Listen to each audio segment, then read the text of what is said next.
That's right. We're right back here, Sharp Facets Gallery this afternoon. How you doing, everybody? We are here with Prudence Taylor. She is the head librarian. That's right. Head librarian of the Greenwood County Library. How you doing today, Prudence? I'm well, Ann. Thank you. How are you? I'm going crazy. We got too many projects going on right now here at Sharp Facets Gallery. Makes it tough. Well, it does, but I'm looking forward to that chocolate fountain on Saturday. Well, all right. We're going to have that going on, and we're even going to have ice cream sundaes. Make your own ice cream sundae. I don't care about that. I care about the chocolate. All right. I'll just be honest with you. There was a book about that, wasn't there, about chocolate? There have been many books. There are a lot of books about chocolate. I'm allergic to chocolate, actually, but I'm very brave, and I continue to eat it. I don't give a darn. I'm going to eat chocolate. That's right. Well, that's good. Did you have a nice Thanksgiving? I did. It was very nice. I went to Carnesville and visited my father's cousins. I hadn't seen them in a while, so it was so good to see them.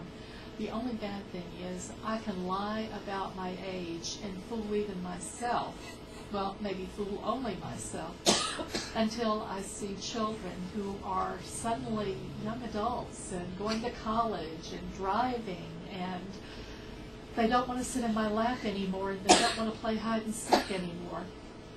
I have the same problem when I am selling an engagement ring to somebody I sold it to their parents. That is harsh. Yes, that is very harsh. So, Prudence, you went on your trip to Africa. How was that? That was wonderful.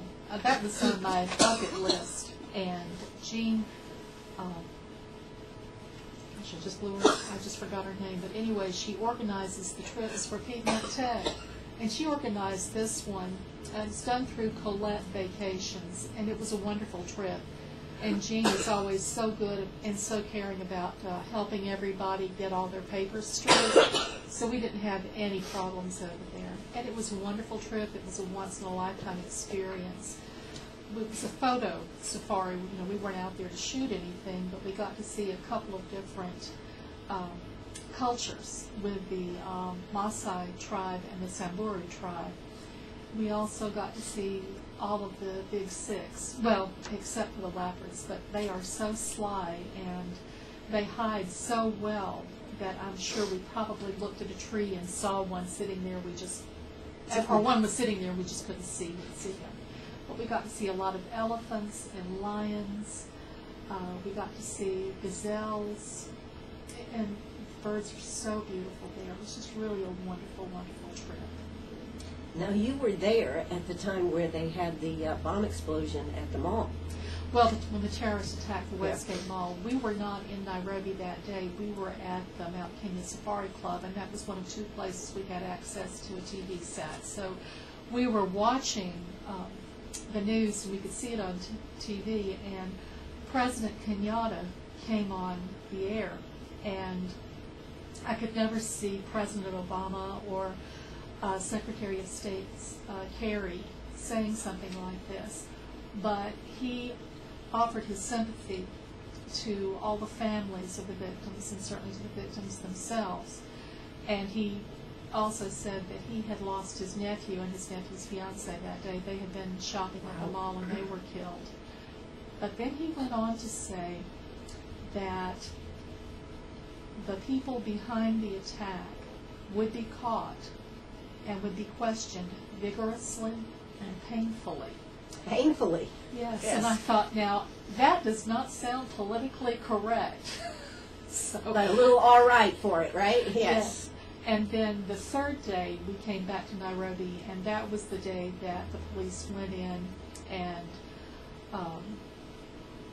terminated the situation and rescued the few hostages that were left, and they killed the rest of the terrorists who were there. But I never felt that I was in danger at any time. Tourism is very important to Kenya, and so everywhere we went, we saw people who were armed, but they were armed to protect us. When we were at the game preserves, I saw men armed there with everything from homemade slingshots, and I really wanted one of those to bring it back. But I won't tell you who I wanted to use it on. Homemade bows and arrows, and then automatic weapons. I didn't see any pistols, I didn't see any handguns, I saw automatic weapons. And as I said, we felt very safe the whole time.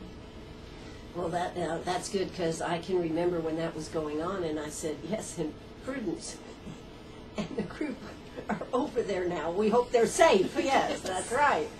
Well, we were shopping, but we weren't shopping at places like the Westgate Mall. I mean, that was one of their very upscale shopping malls, and we have that over here. Sure. We have a Westgate Mall in Spartanburg, I think. We do. Yeah, exactly. We do. Well, that is good. That is good to hear, and I'm glad to hear that was such a success, because I know that was one that you were really looking forward to. It really was. It was worth the shots. I hate getting shots. It was worth it. That's cool. Well, all righty. So you've been busy. You've been on a trip. You've had a lot going on, and then of course you came back, and of course Greenwood Reads cranked up here, and we were doing this, I believe. How was that all received, Prudence? It went very well.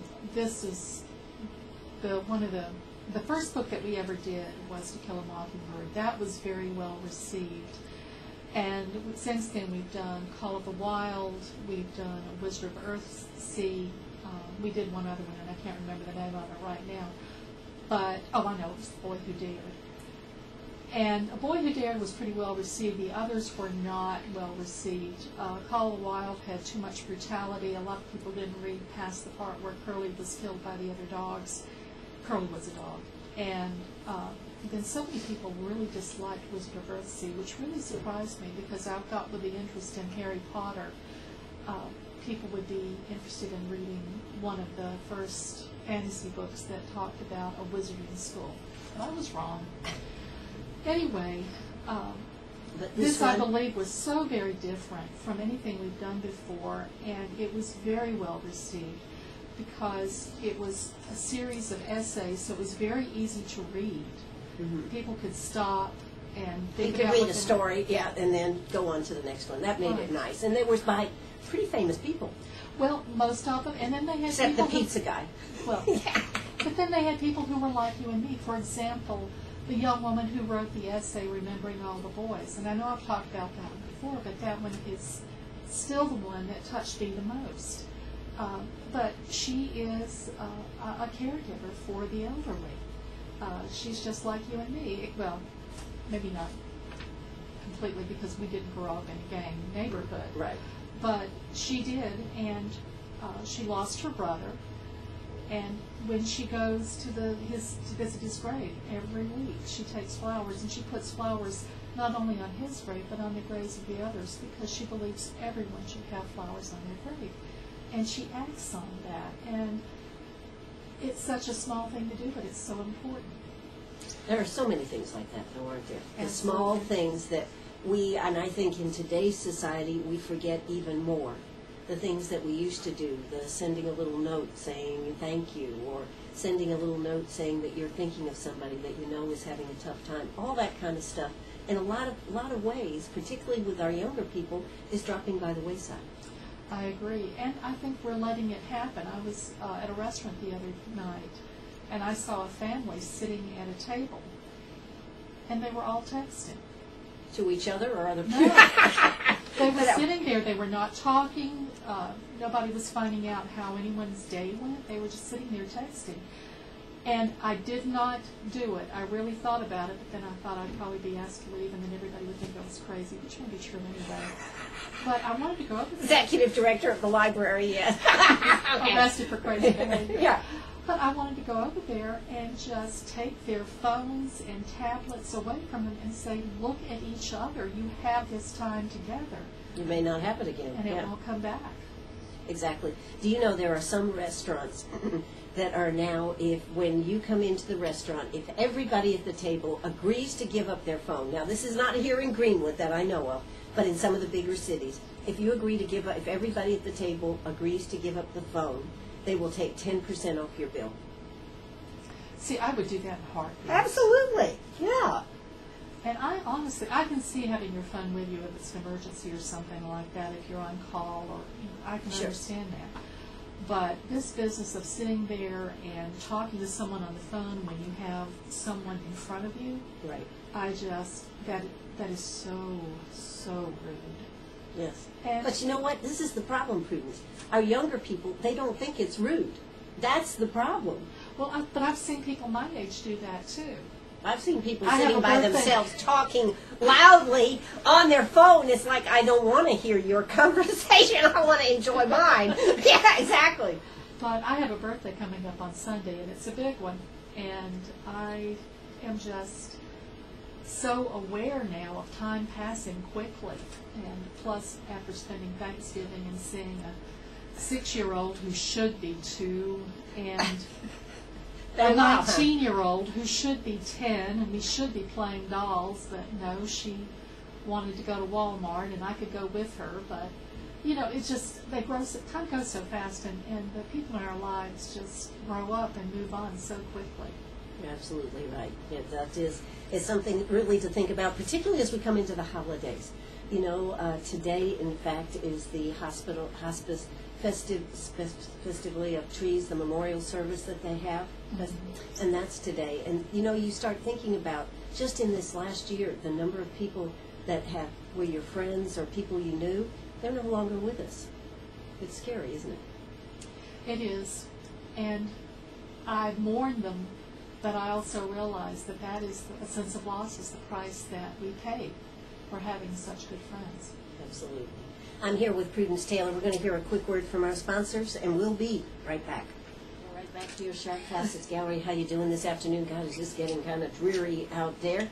But we're having some good conversation right here with Prudence Taylor. She, of course, is the Executive Director of the Greenwood County Library. And Prudence, I was wondering, how's the attendance this time of the year at the library? Actually, December is usually our slowest month, but things have not slowed down. The library is the only place you can go to use the computer for free. You don't have to buy a cup of coffee or anything like that. And you don't have to pay, you know, a rent on time or for a machine or anything. So we have a lot of people coming in, applying for jobs, looking for jobs. We have a lot of people coming in, finishing up projects. They were doing online training. And then we have people coming in who have loved ones. Maybe they've been deployed. Maybe they live in another country, but they're coming in and use the internet to contact them.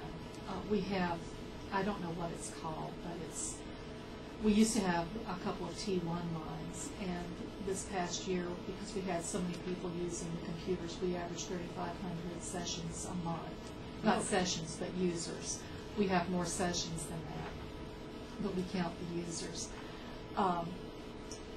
We have people coming in, and it's like 40-something, I don't know. I shouldn't even bring it up because I don't, but it's a very, very powerful bandwidth. We still are blocking YouTube in our computer lab because it was eating up most of the bandwidth, and I'm the one who made the decision there. So if people are upset, I'm the one they need to get, not the people who work in the computer lab. But the reason is people who were applying for jobs or applying for school were timing out. The people using YouTube, you know, if you're watching a class, that's one thing that most people weren't. They were watching music videos and cartoons and things. So I had to make a choice, and I'm always going to go with the person who's applying for a job or looking for a job, or for the student who's trying to get a project completed and turned in. And so that's why I made the decision that we would block YouTube. Well, I mean, that is still good news to hear that the library is having good attendance, shall we say, at the library. But your online has to have exploded with all the things you have going on, with the Mango language and the new movies and TV shows that you can watch. This has to be really getting bigger and bigger and adding to the total usage of the library. It definitely is. E-books is still our largest circulation, and then right after that comes music. course, the good thing about the music is you can download up to 3 songs a week, but they never go away. You get to keep them. Our largest circulation is from the Greenwood County Library. Then our next circulation is the next largest is the digital library, and then after that we have our branches in Weir Shoals and 96, and then the Bookmobile. So we have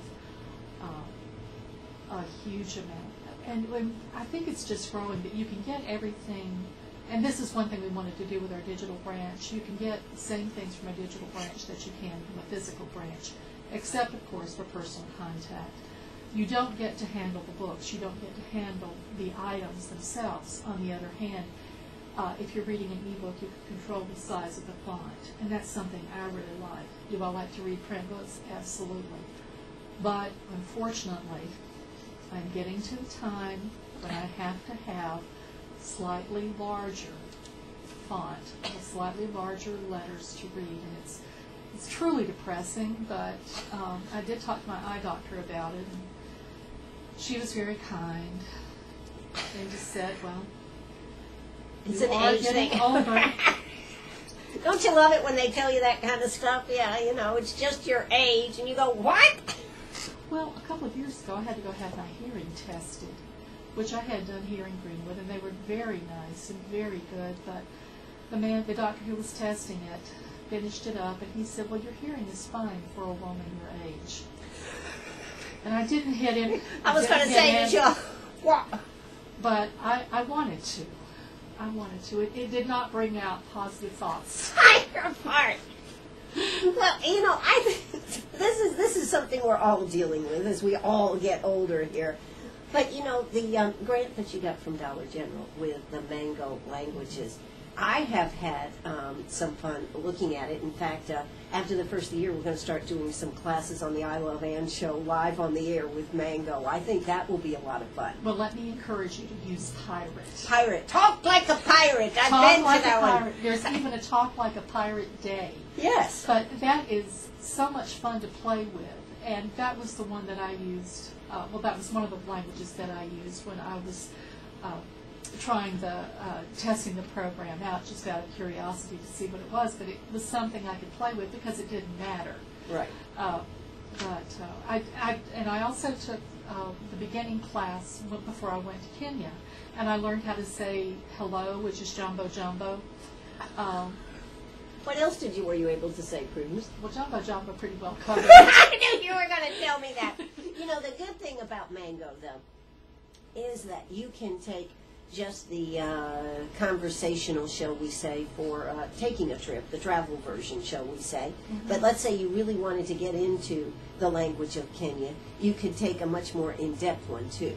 Oh, absolutely. And the thing I really like about it, and this was something that was really brought home to me when I traveled there, is they talk about cultural differences, and that is so important. Now, we were well taken care of in Kenya. That was not a problem. But if you go to some places, for example, if you raise your hand to say hello in some places, you're making an obscene gesture. And you won't know that. Right. Until people start pointing and looking at you, right? Or until somebody, hits you. But they do talk about these cultural differences and, things that you should or should not do. A friend of mine went to Japan once, and she was waving.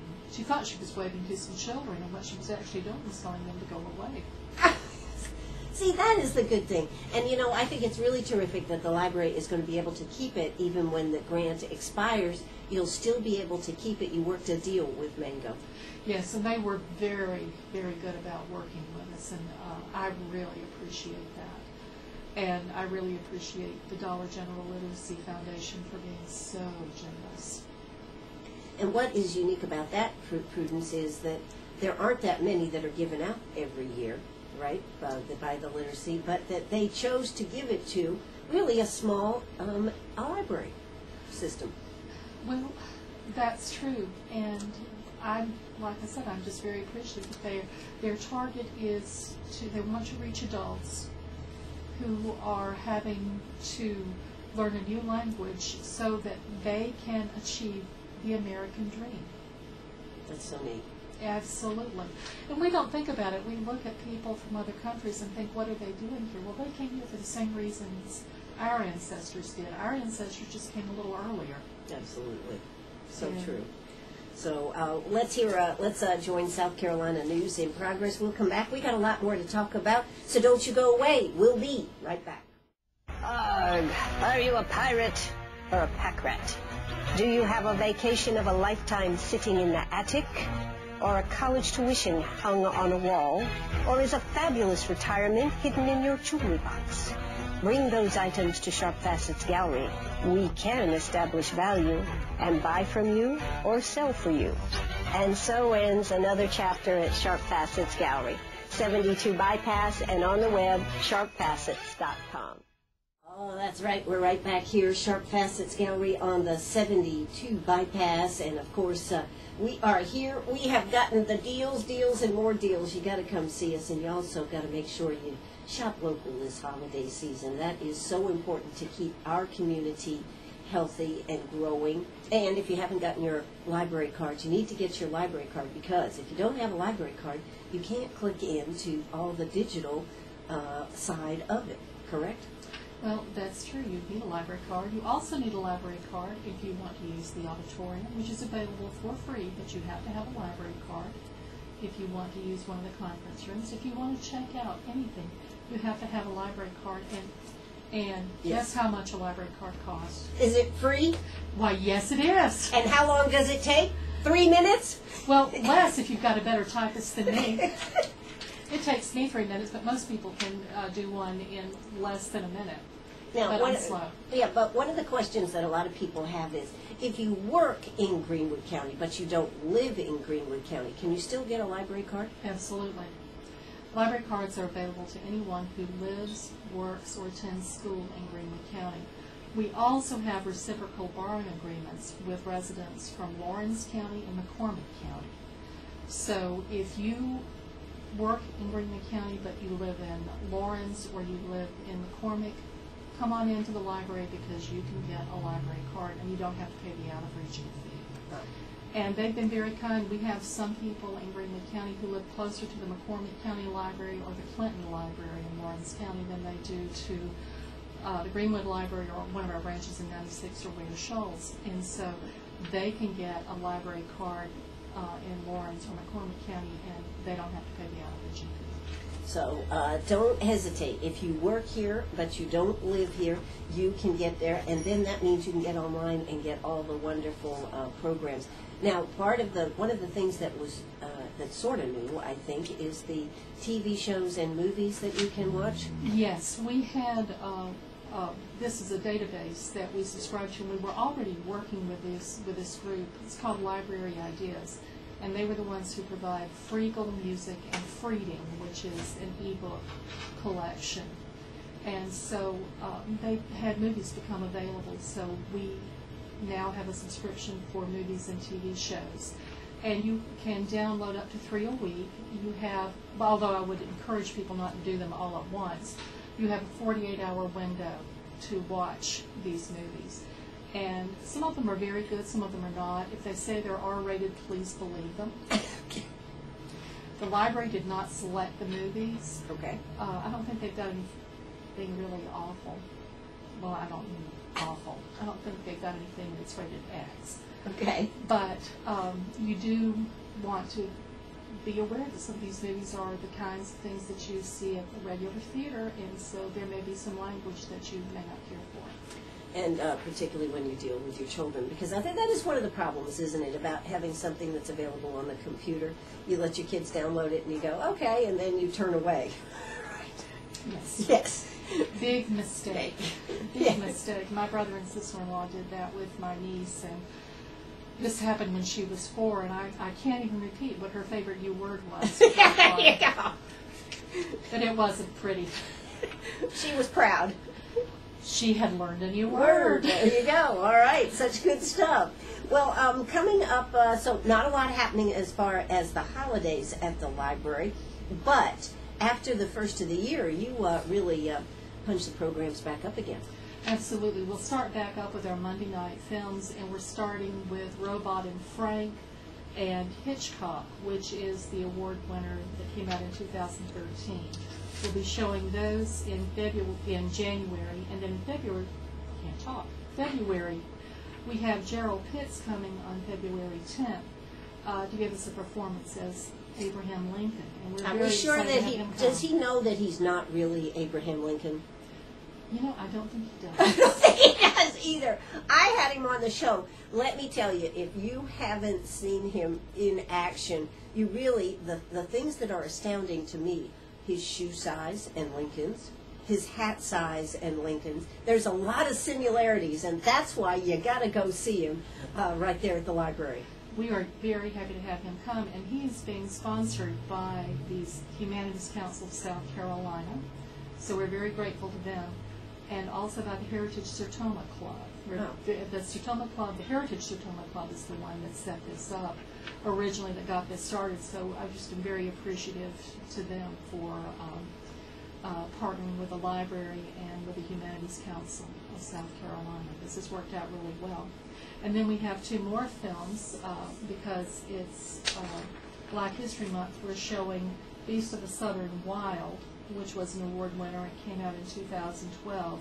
And then Lackawanna Blues. And this is an old one. This was made in 2005, but the cast includes Lou Gossett Jr., and he's one of my favorite people. And then also Mose Def, who starred in the libraries, in the one of the movies that the library showed this past summer, Prince Among Slaves. Now, I just want to ask, how do the movies, how's the attendance at the movies? I mean, these are some great movies. It depends on what it is, and it depends on what's going on. To be perfectly honest, it was low in November. November was the only month this fall that we showed movies because we wound up doing a program with the Episcopal Church of the Resurrection on the history of Christianity, and that was well attended, but we didn't have as good attendance for the films.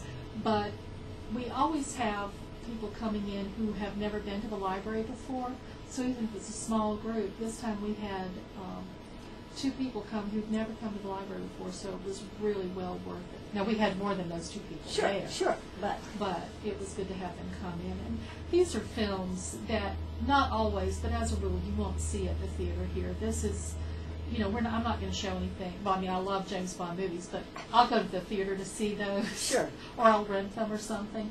But these are things that, that I would like to see. And that I think who picks the movies, Prudence? I do. That's right.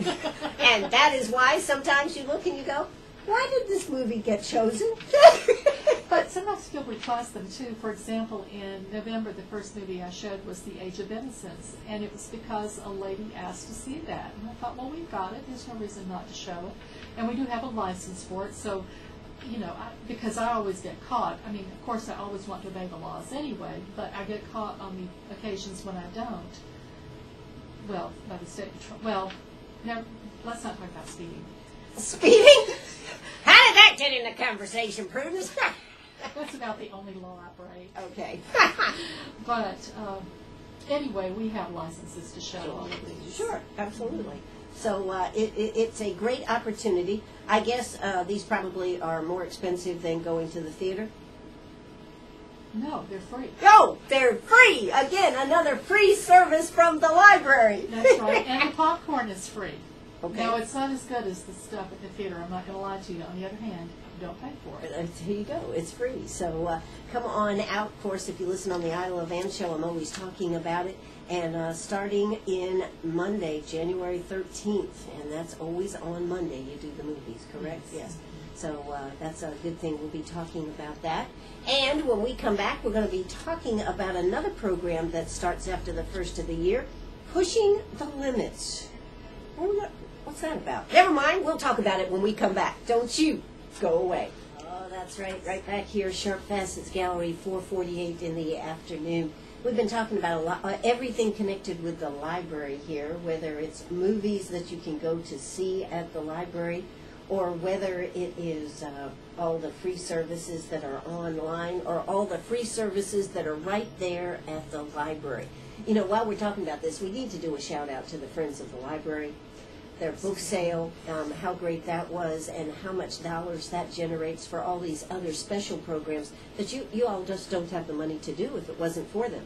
Oh, I can't say enough good things in praise of our friends in the library. They are the ones who bring in the puppeteers, the authors, the storytellers for our children's program, for our teens. We finished up Greenwood Reads with a visit from Connie Reagan Blake, an internationally known storyteller, and they are the ones who, the friends are the ones who brought her into town. Well, what an excellent choice, because I thoroughly enjoyed sitting down and talking with her that afternoon. She enjoyed talking with you. She really enjoyed her interview, but she enjoyed her whole time here in Greenwood County at all 3 school districts and at the community library in Ware Schultz. She had a wonderful time, and what a great opportunity for our children to hear someone of that caliber. And just, you know what I find always so interesting is how somebody got their start in something like that. It was happenstance that she became a storyteller, internationally known storyteller. Absolutely. And she had the talent, and her cousin gave her the opportunity, and then they worked together. Because when I first heard them tell, it was many years ago, and they were known as the folk tellers. The folk tellers, yeah. Mm-hmm. But that's what I think is so fascinating, is to find out how somebody, because that wasn't at all the direction she was going to go. No. She didn't have any idea that she was capable of doing that. And I think that's so inspiring for our students to hear, but Exactly. also for adults to hear. Our lives may not go the way we plan for them to go, but that doesn't mean we won't have great lives. Or we find loves that we didn't know we had, Yes. you know. Yes, we find passions that we... Just think, if Jeff hadn't said, we're buying a radio station, I never would have known that I could do this. Well, exactly, Anne. Most That's people very don't go out true. and buy a radio station to find out if they're good at something or not, but what the heck, right? But I think he knew you would be, because you have a great personality and you like to talk. Yeah, I do like that. I do like that, Prudence. But let's talk about, speaking of talking, let's talk a little bit about, excuse me, this new program, Pushing the Limits, that's going to start actually in February. What's going on? We're going to start promoting it in January. It is a grant I received from the National Science Foundation. I think there were 2 libraries in South Carolina that got it this year. This is the 2nd year of the grant, and it's to promote informal science learning for adults. Ooh, for adults. So they'll be looking at, there'll be 4 sessions, and they'll be looking at 4 different themes: survival, knowledge, nature, and connections. We'll start with survival, and the novel that we'll read is Clive Cussler's Arctic Drift. But then they also will see an interview. That sounds like an interesting way. Survival. That sounds like one right there, doesn't it? Yes, and you can count on Clive Cussler, because he doesn't see himself as a writer so much as he sees himself as an entertainer. So his books are always filled with action. They're a lot of fun to read. They're interesting. And he's just a fascinating character in himself. And he always appears in his books. He's briefly in Arctic Drift. But we'll also have an interview with Clive Cussler, and then we'll see a family that they become their own engineers. If they need something, they make it themselves. They're a farming family, and that's fascinating. We'll be reading The Land of Painted Caves by Jean Auel in March, and in April? April. Sorry, I'm reading upside down here. In April, we'll be reading T.C. Boyle's book, When the Killing Stone, which has to do with rats. And I'm really not looking forward to that, because I hate rats, dead or alive. And then we wind up in May with the book Thunderstruck by Erik Larson. And Erik Larson is one of my favorite nonfiction authors. And in Thunderstruck, he writes about the murder that Dr. Crippen committed. He killed his wife, and from what I read about her, I really don't blame him, although I think divorce would have been a lot better. And then he got his girlfriend, Evelyn Lene, to dress up as a boy. And they were taking a steamship. They were escaping from England to New York. And Marconi had invented the wireless, so they talk about that. But the captain of the ship that Lene and Crippen were on received a notice that these people were suspected of murder. And so he caught them, and he did it because of the wireless. Wow. He was able to do that with that new technology. Well, it was new technology then. But I was reading more about the murder, too, in Thunderstruck, and I couldn't understand how a woman could dress up and pretend to be a boy, and apparently the only person it fooled was Dr. Crippen, because the captain realized there was something a little odd about the couple. Well, Anyway, in these are today's great world, books. it would be even more confusing, wouldn't it? Well, probably. Like, yeah, serious when Probably. you think about it. Yeah, Yes. exactly. But these are all 4 great books. I've read Thunderstruck, I've read Arctic Drift, I'm reading The Land of Penguin Caves. And you're saving that one? And I'm getting my nerve up to read When the Killing's Done, just because I've heard about the rats. Okay.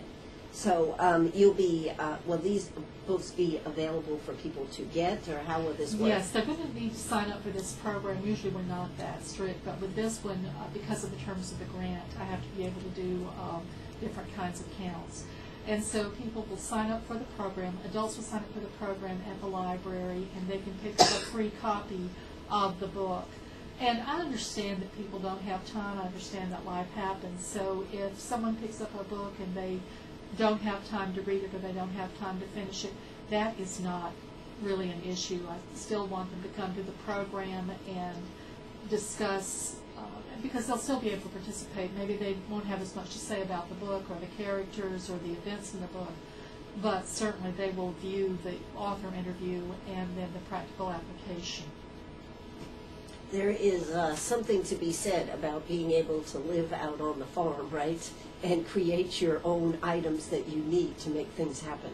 Yes, or to fix a piece of equipment yourself. Maybe something breaks down and you find yourself using bubble gum and string. That sounds like MacGyver. Absolutely. That's We become right. our own MacGyvers. Exactly, exactly. And so many of these doomsday preppers, you know, all these shows that are on about how people are getting prepared to be able to be totally independent is pretty interesting. I've actually interviewed some of the cast that have been on the Doomsday Castles, and they have been building their own castle, and he took children that his children who had never lifted a finger or done anything at all, and is teaching them how to live in the wild and finish the castle. I'm glad am not one of his children. They have had quite an experience, but it was interesting to have them on the show and talk to them about it and what they're making out of it. It's interesting what some of the kids are, after this opportunity, are going out and doing. So that's Doomsday Castles. I think that was on Nat Geo. I know that was on Nat Geo. So to be independent, that is one of the things that in life we have gotten a little less independent. If a tire, I was talking to somebody the other day, and they were saying, you know, if a tire needs to be changed, in fact, I was listening to a show. Adam Carolla was talking about a friend that had a tire, and he had to call to get somebody to change the tire for him. And Adam Carolla asked him, well, where were you when this happened? And he goes, the car was in the garage. Then Adam said, why didn't you just get the jack out and change the tire and then go to the tire place? Yeah, we don't do those things anymore. Well, actually, I can change a tire. I have changed a tire. I've changed 3 tires. The last time I changed a tire, I lifted my thumbnail off the nail bed. Oh, my God. I know. I thought I was going to die. It hurts even just to talk think about it. Yes, exactly. And so since then, I have a membership in AAA. I know, but I think the point is that as people, we are not as independent to do things like we used to do. So this is excellent from the standpoint of people seeing that you can do these things. Oh, yes, absolutely, and that you can adapt. I forget which one it is, but one of these is there's a triple amputee, a young man who had a run-in with a train. He lost both legs, and he lost an arm. Wow. And it's how he has adapted. But he is now running marathons. He's doing a lot for himself. He is finding a life when most people would look at him and think, well, you know, his life is over. It's a shame it didn't kill him, whatever. But he is strong, and he's not letting himself give up, and he's succeeding. He's participating in basketball games, which, and it's just amazing to watch him. It is. All these things are, and that's what makes it. And of course, without the technology, it would be hard to do some of these. So you have to put technology in hand with the human spirit. Absolutely. So those are some of the interesting things. I know this is going to be a really, really interesting program. Prudence, we do have to say, it takes a lot of time and effort to get these grants, but you seem to do very well at getting them here and keeping the library vibrant and changing and never static over there. You were very kind to say that. I love what I do. I have been very blessed because I can honestly say I have never worked a day in my life. I have had a job. I've been a librarian since 1976 for more than half my life now. And I have been frustrated. I have had days when I couldn't wait to get to work, but I've never been bored. I'm just very, very fortunate. You do a great job over there, and you certainly bring a lot here to Greenwood, and we're very fortunate to have you in that job. Thank you. Well, it's the truth. Hey, this is WCRS right here in Greenwood. If you'll hold on just 1 second. Happy birthday to you, happy birthday to you, happy birthday, dear Prudence, on Sunday this week. All right, everybody. Thank you, Anne. All righty. Bye-bye, everybody. I'll be back tomorrow morning. This is WCRS right here in Greenwood.